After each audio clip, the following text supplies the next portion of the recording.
오늘 하나님의 말씀은 갈라디아서 1장 말씀입니다.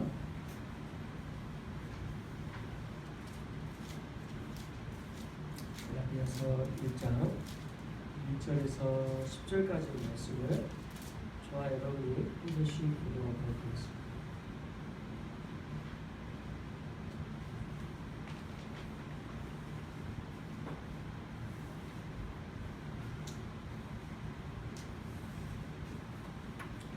갈라디아서 1장 1절에서 10절.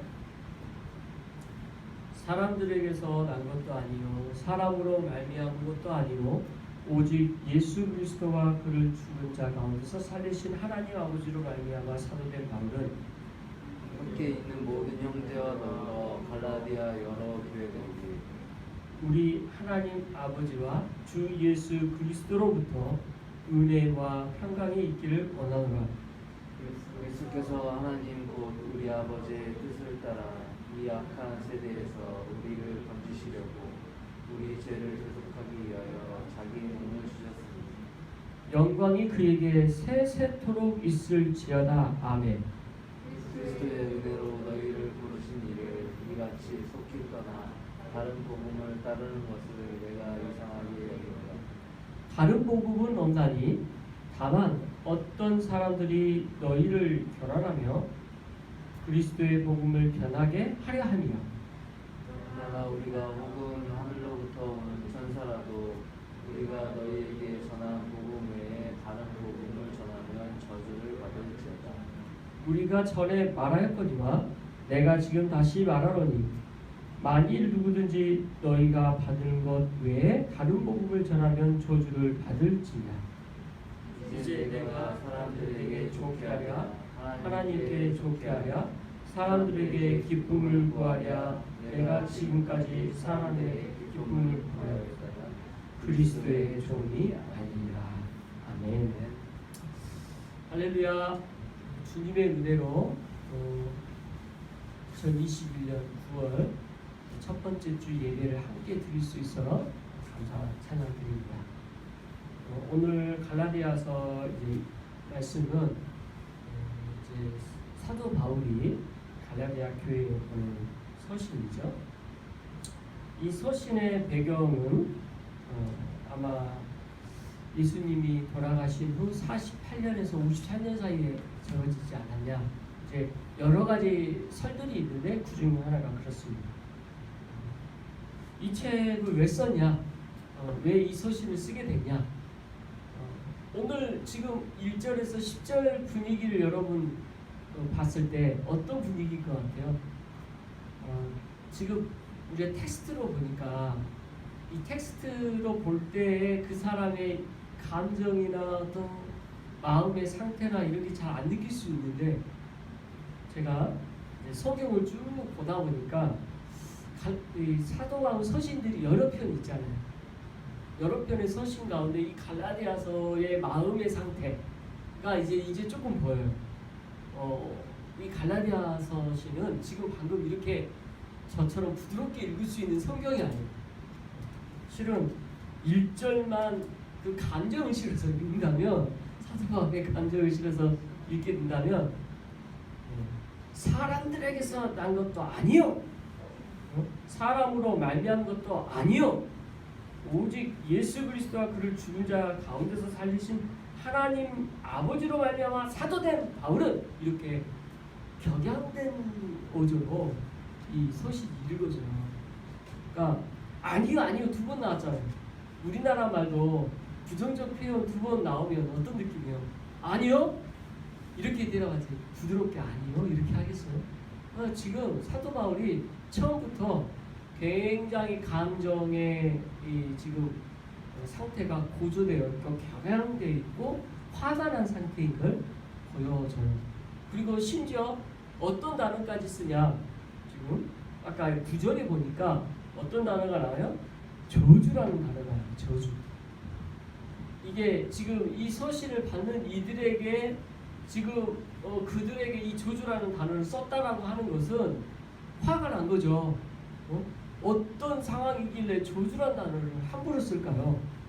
우리가 서로에게 우리 저주라는 말 쓸 수 있어요, 없어요? 우리는 쓸 수 없어요.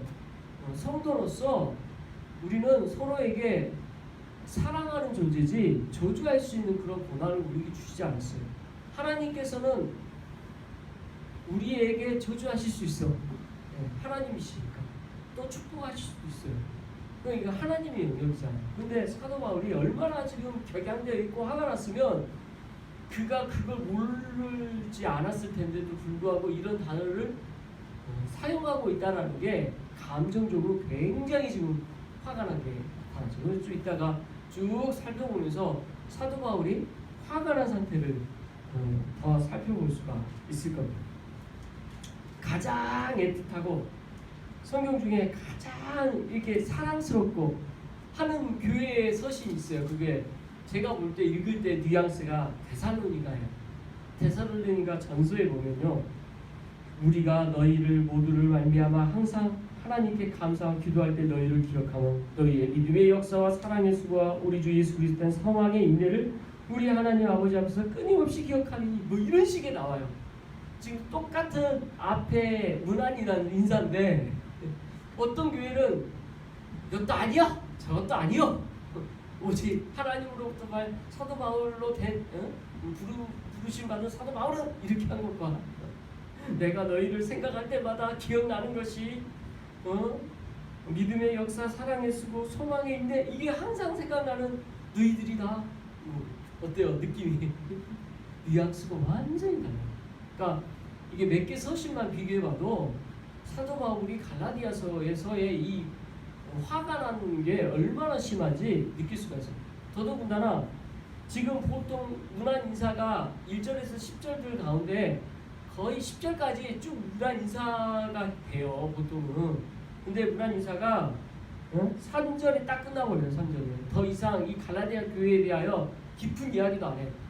보통은 너희들 뭐 하면 좋았던 것들을 기억하면서 너희들이 이렇게 해줘서 고맙고 이랬고 뭐 이런 내용들이 좀 들어가거든요. 전혀 없어요. 그러니까 이런 뉘앙스가 좀 느껴지죠. 네. 보통 우리가 편지를 쓴다고 생각합시다.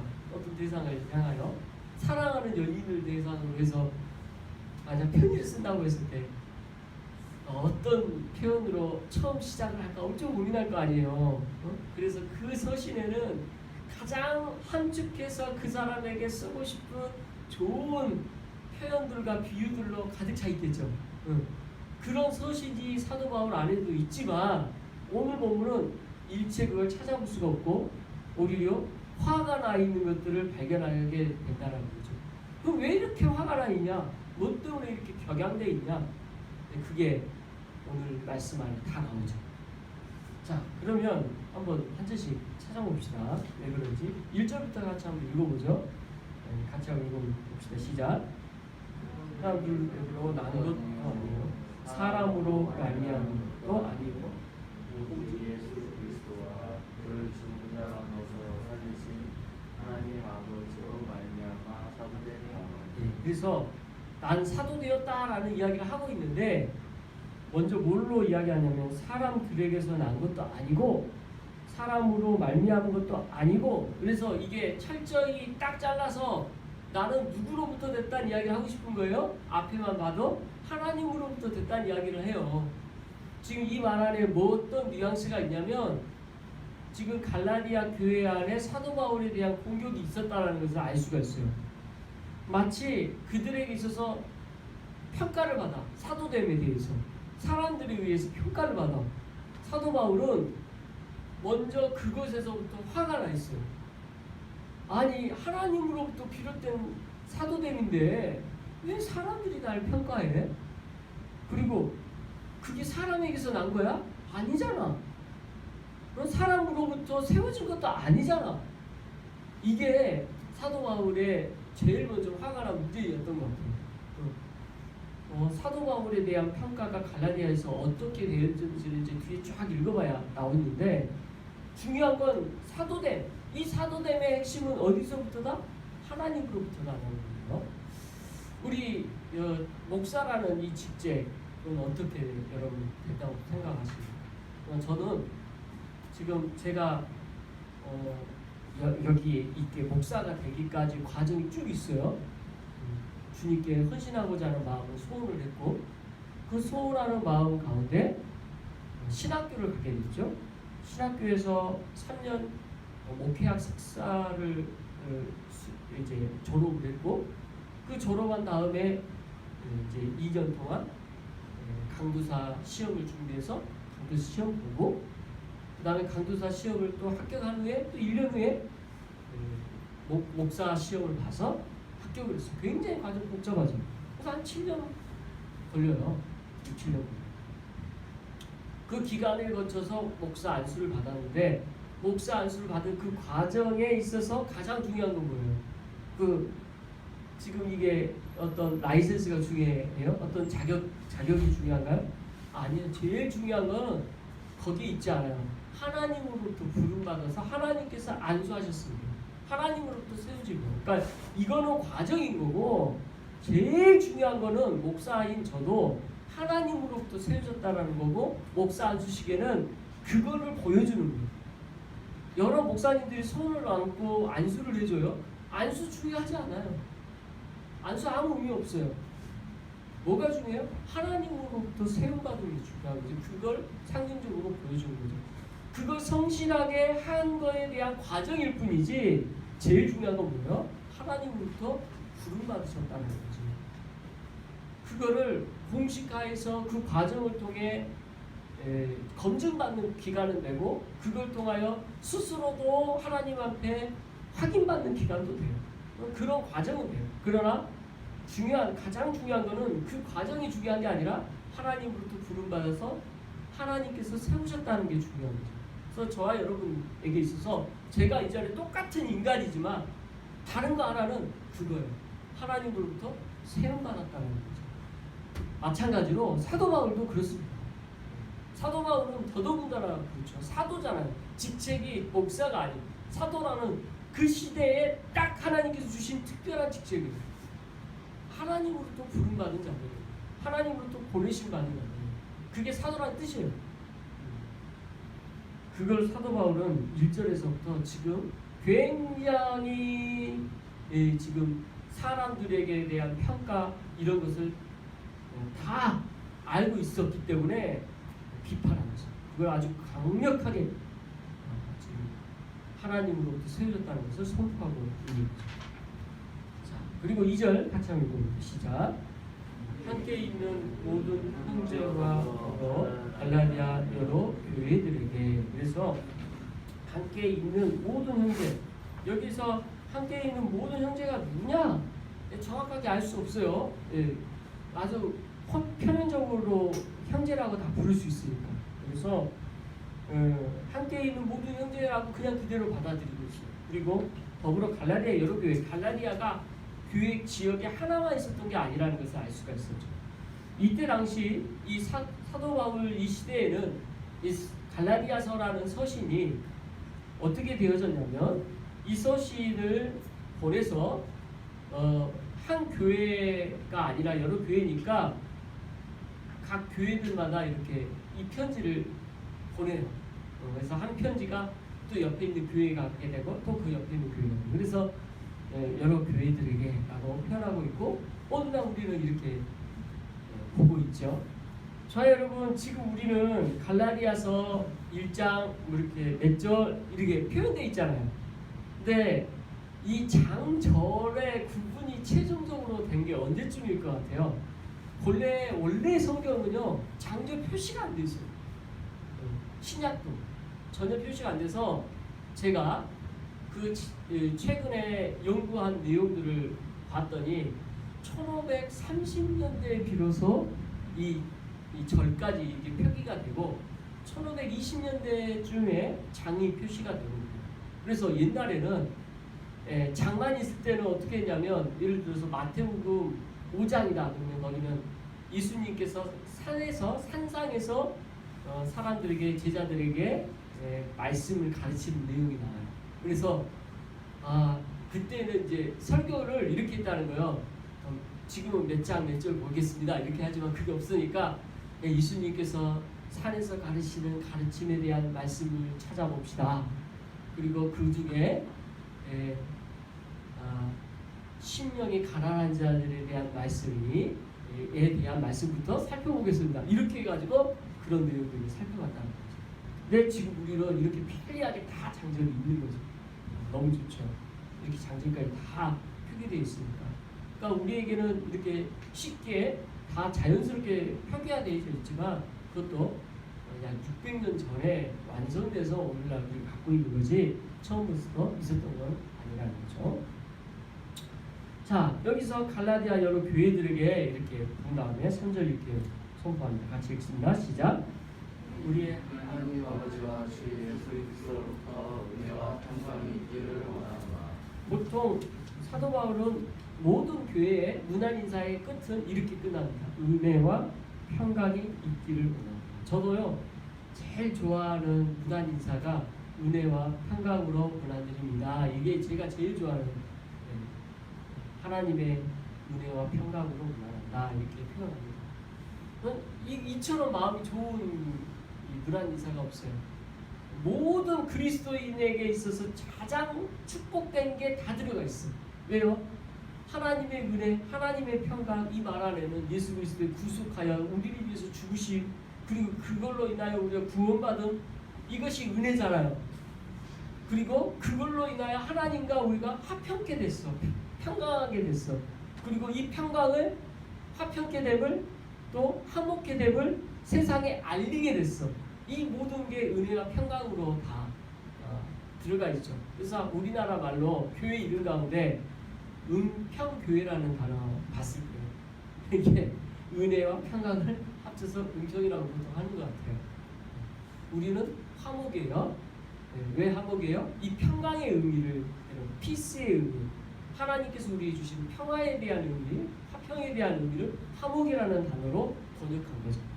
그래서 하나님과 우리 사이에 막혀져 있던 죄의 단벽들을 무너뜨리시고 그 죄의 단벽이 무너짐으로 말미암아 하나님과 우리 사이가 화목하게 됐잖아요. 그 화목함을 늘 저는 기억하고 있고 그게 우리 성도들 안에 화목하게 되고 또 예수 그리스도 말미암아 세상을 향하여 화목게 되고 또 그 화목됨을 우리가 선포하고 이게 해야 될 우리의 교회의 사명이자 역할이라는 그런 이름으로 하나님께 주셨음을 믿습니다. 그래서 우리는 화목인데 그 화목에 대한 이름의 표현이 에레네게라는 이 평강에 있다라는 딱 번역되는 거예요. 자, 그래서 은혜와 평강이 있기를 원하노라 이렇게 3절까지 문안인사 굉장히 짧아요. 문안인사 치고 그렇죠? 그리고 나서 이제 이때부터 무슨 어떤 느낌이겠어요 지금? 1절에서 또 느꼈던 아니요 하면서부터 느꼈던 그 격양된 게 나오겠죠. 네. 자, 격양된 게 어떤 식으로 나오는지 한번 봅시다. 4절 읽어봅시다. 시작. 그래서 하나님 곧 우리 아버지의 뜻을 따라 이 악한 세대에서 우리를 건지시려고 우리의 죄를 대속하기 위하여 자기 몸을 주셨습니다. 네. 사도 바울을 살때 죽였어요. 바로 안 하고 자. 내가 지금 이 자리에 있고 내가 이 서신을 쓰고 사도된 것은 무엇 때문인가 라는 것을 다시 한번 이야기하죠. 그죠? 그리스도께서요 우리 하나님 우리 아버지의 뜻을 따라 이 악한 세대에 우리를 건지시려고 우리의 죄를 대속하게 자기 몸을 주셨습니다. 그래서 예수 그리스도가 우리에게 행하신 일이죠. 시들은 앞에서 은혜와 평강의 의미를 설명하는 거나 다름없죠. 우리를 위해서 죽으셨다. 우리를 위해서 건져주시려고 예수님께서 주신 큰 은혜. 이게 다른 말로 하면 두 자로 복음이에요. 우리가 가장 핵심이라고 할 수 있는 예수 그리스도 통해서 얻게 된 우리의 은혜. 예수님이 우리에게 주신 은혜가 뭐예요? 그리스도의 죽으심을 말미암아 구원을 얻은 그리고 다시 사심을 말미암아 우리의 영원한 생명을 주신 이 모든 핵심에 대한 내용을 지금 4절 한 절로 요약하고 있어요. 그러니까 복음이라는 게 사도 바울은 이 핵심을 벗어나는 게 너무 싫은 거고 지금 이 이야기를 언급한 또 하나의 목적과 의도가 뭐냐면 그 다음에 바로 나오지만 다른 복음이라는 쓰거든요. 그러니까 지금 복음이라는 이 단어를 안 썼지만 4절에 갈라디아 교회에 열심히 선포하고 전했던 내용이 뭐냐면 복음이에요. 예수님이 나를 위해서 죽으셨다는 거예요. 예수님이 날 위해서 죽으시고 부활하셨다는 거예요. 그리고 이제 우리가 어떻게 살아야 되느냐? 그거 우리가 잘 아는 갈라디아서 2장 20절에 나오는 내용이죠. 내가 그리스도와 함께 십자가에 못 박혔니? 그런즉 이제는 내가 산 것이 아니요 오직 내 안에 그리스도를 사신 것이다. 이제 내가 육체간에 사는 것은 나를 사랑하사 나를 위하여 자기 자신을 버리신 하나님의 아들을 믿는 믿음 안에서 사는 것이다. 그래서 이 말씀이 복음의 핵심이고 이 말씀에 대한 또 다른 함축되어진 내용이 4절에 나오는 거죠. 그래서 사도 바울이 가장 이 갈라디아에서 핵심적으로 다루는 내용 중에 하나가 뭐냐면 복음이 뭐냐면 복음 뭐냐? 날 위해서 예수님이 죽으시고 부활하시고 그 안에서 그 죽으심에 대해서 알고 복음 안에 사는 거죠. 아까 전에 2장 20절. 그래서 이 대단한 2장 20절 말씀이 그래서 갈라디아에서 있어요. 복음에 대한 설명이 필요했기 때문에 내가 산 것은 어떻게 살아야 되냐라는 답까지 나오는 거죠. 자, 이 말씀을 기억하면서 우리가 오늘 말씀 계속 봐요. 그래서 5절 같이 한번 읽어봅니다. 시작. 영광이 그에게 세세토록 있을지어다. 아멘. 그래서 하나님께 그 모든 영광이 여기서 영광이 어떤 내용이야? 앞에 4절에서 말하는 모든 내용들이죠. 나를 위해서 그 대속하심만 생각하면 여러분 마음이 어때요? 저는 대학교 때 예수님을 인격적으로 만났고 그 만난 다음에 십자가만 생각나면 눈물이 나요. 그리고 제가 이제 목회자가 됐잖아요. 목회자가 돼서 목사가 돼서 나는 어떤 설교를 해야 될까라는 생각을 하게 됐어요. 나는 어떤 설교를 해야 하나님이 기뻐하실까? 어떤 설교를 해야 되지라는 생각을 했을 때 딱 하나, 내가 만났던 그리스도, 내가 성경을 통하여 하나님께 알았던 그 대속하심의 큰 은혜, 날 위해서 죽으셨고 날 위해서 부활하셨고 날 위해서 영원한 생명을 주셨던 그 놀라운 일, 이걸 늘 핵심으로 전해야겠다. 복음을 전해야겠다. 이게 제 안에 있는 가장 원동력이에요. 그리고 그 십자가 생각하면 눈물이 나요. 그 십자가에 대하여 기억을 하기 위하여 우리 장로교에서는 뭘 중요하게 여기냐면 성찬식을 중요하게 여깁니다. 성찬식 그래서 중요해요. 왜요? 성찬식은 이게 지금 설교는 말로 전해지는 선포잖아요.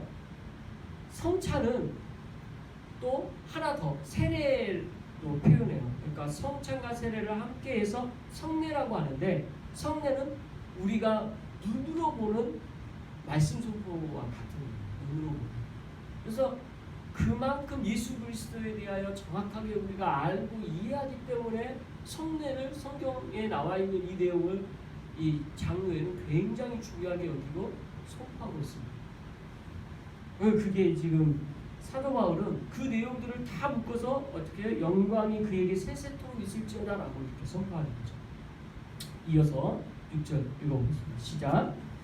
그리스도의 은혜로 너희를 부르신 이를 이같이 속히 떠나 다른 복음을 따르는 것을 내가 이상하게 여기노라. 야, 여기서 사도 바울이 이제 진짜 화가 난 걸 드러내기 시작합니다. 어디에 나와요? 이상히 여기노라. 이상하게 여기노라. 이상하다라는 표현보다 여기 솔직히 원어적 표현에 하면 열받은 게 더 느껴지죠. 말도 안 되는 이거 말도 안 되는 건데 이걸 내가 이해할 수가 없다, 이제 이런 뉘앙스인 거죠. 그죠?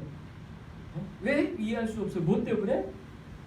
그리스도의 은혜로 너희를 부르시는 이를 이같이 속히 떠나서 예수님을 떠난 걸로 본 거예요. 예수님을 떠나버렸어. 교회 안에 있는데 갈라디아 교인들이 뭐 때문에?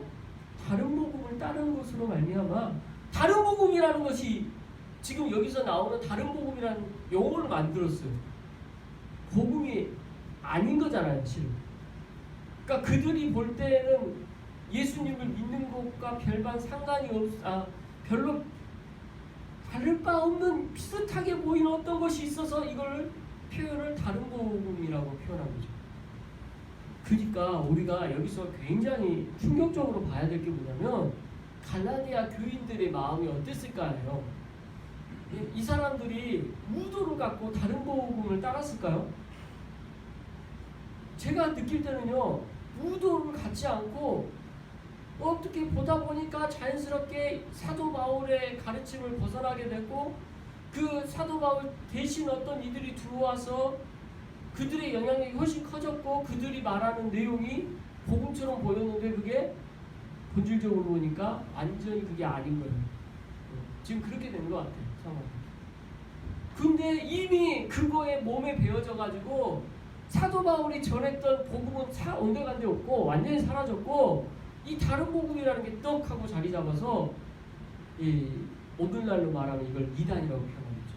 이단이 되어버렸어. 이단. 다른 것을 가르치는 종교가 되어버렸어. 그래서 얼마나 화가 나는지, 아니 내가 그렇게 하나님의 복음에 대해서 4절에서 다시 한번 강조, 예수 그리스도 죽음으로 말미암아 우리의 죄가 모두 사함받고 우리 구원받고 영원한 생명 주셨는데 다른 것이 들어왔어. 다른 것이 여기요, 뚜껑이 열린 거죠. 열릴만 하죠. 다른 복음. 그럼 여기서 다른 복음에 대한 설명이 좀 더 있는지 한번 봅시다. 자, 7절 같이 읽어봅니다. 시작. 다른 복음은 없나니 다만 어떤 사람들이 너희를 교란하여 그리스도의 복음을 변하게 하려 합니다. 여기서 먼저 설명을 어디까지 하냐면, 다른 복음은 없다. 복음은 복음이야. 복음 하나야. 아주 단순 용도에 예수 그리스도를 믿으면 구원을 받는 거. 다른 건 없어. 근데 어떤 사람들이 너희를 교란하여서 다른 복음을, 그리스도의 복음을 변하게 해버렸다는 거예요. 어떤 식으로 변하게 했을 것 같아요? 여러분, 이게 이단이라는 거예요. 이단의 어떤 교리라는 것이 성경을 버리는 게 아니에요. 그러니까 혼란스러워요. 성경의 해석을 이상하게 하는 거예요. 그러니까 혼란스러워요. 어떤 이단들은 성경 번역본 가운데 킹 제임스 버전이라는 버전이 있어요. 이거는 끼케야 하나의 영어 성경 번역본이에요. 우리가 갖고 있는 이 성경은 어떤 번역본인지 아세요? 우리가 지금 갖고 있는 이 번역본은 본래 처음에 우리가 갖고 있었던 것은 중국에서 일본에서 번역한 걸 가지고 번역한 거예요. 그래서 번역본이 약했죠. 그러나 오늘날은 우리나라도 신학자들이 많잖아요. 과거에 있었던 히브리어 사본, 헬라어판 사본들 가운데 가장 이거를 추려서 번역한 부분이에요. 그러니까 킹 제임스 버전이 나쁜 버전 아니에요. 정말 잘 번역한 번역본이지만 우리가 갖고 있는 성경도 괜찮은 번역본인데 그것만 좋은 번역본이라고, 이게 성경 정경과 같은 어떤 효과를 갖고 있는 걸 가르치는 이단이 있어요. 얼마나 웃기지도 않아요. 이걸 제대로 알면. 근데 이제 이 킹 제임스 버전이 어떤 풀어서 쓰는 표현 방법이 직설적이에요. 그래서 굉장히 직설적이어서 성경에 대한 이해를 바로 알 수 있는 좋은 번역본이기 때문에 저도 참고해요. 하나의 번역본 중에 하나. 근데 그게 원본도 아니고 어차피 우리는 원본 갖고 있는 게 없어. 다 사본이에요. 이거 착각해서 안 돼요. 다 우리는 완벽하게 번역되어 있는 것을 가지고 있는 것은 없습니다. 자, 여기서 이어서 지금 나온 내용이 복음을 변하게 하였다라고 하잖아요. 복음을 변하게 한 것이 뭐냐? 복음이 변하게 되었던 게 뭐냐? 이제 이게 중요한데, 변하게 되어지는 내용이 뭐냐면 예수님에 대한 이 복음이 예수님을 믿어서 되는 거 좋아. 그러니까 여기다 플러스 알파를 해버려요. 플러스 알파. 물론 여기서 어떤 이들은 구약에 대한 율법도 우리가 따라야 돼 라고 그냥 쉽게 말하면, 예를 들어서 구약의 율법에 대한 내용이 어떤 것들이 있었냐, 이제 오늘 갈라디아서의 배경을 꼭 정확하게 표현한 건 아니지만 대략적으로 본다고 할 때 구약에는 어떤 내용들이 있어요. 제사법 있잖아요. 예를 들어서 절기가 있고, 구약에 나와 있는 제사법이나 절기들 오늘날 우리 예수님을 통해서 지켜야 안 지켜요? 교회에서 지켜야 안 지켜요? 아예 생각도 안 하죠. 가르치지 않잖아요. 왜요? 왜 우리가 오늘날 절기와 어떤 제사 안 하죠? 이유는 하나예요. 예수님이 하지 않아도 된다고 선포하셨고 안 해도 되게끔 정리가 되어버렸어요. 뭐 때문에? 예수님의 그리스도의 죽으심으로 말미암아 사도행전에 보면 나와요. 더 이상 피 흘려서 죽을 동물이 필요가 없어.